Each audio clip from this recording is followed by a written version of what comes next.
म्हणजे अशी ही बनवाबनवीचा कार्यक्रम निवडणूक आयोग आणि त्यांच्या माध्यमातून हे अधिकारी करतायत काय? तालुका आणि संगमेर मतदारसंघात 9,500 दोष आम्ही दाखवून दिले. हे नावं दुबार आहेत, हे नावं चुकीचे आलेले आहेत.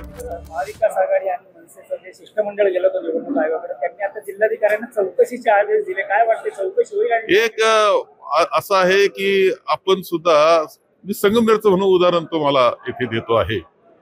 एकंदर नावांमधले दोष आहेत ते आपल्या संगमेर मतदारसंघामध्ये 9,500 तालुका आणि संगमेर मतदारसंघात 9,500 दोष आम्ही दाखवून दिले. हे नावं दुबार आहेत, हे नावं चुकीचे आलेले आहेत, हे इथं राहत नाहीत तरी आलेले आहेत, हे दुसऱ्या मतदारसंघातून इथं आलेले नावं आहेत. 9,500 होते.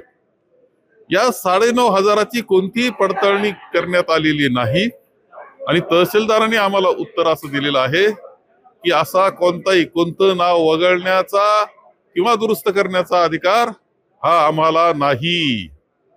एका बाजूला तुम्ही असं सांगताय की आम्ही आदेश दिलेले आहेत, चुका दुरुस्त करणार आहोत, दुसऱ्या बाजूला म्हणतात की आम्हाला अधिकारच नाही.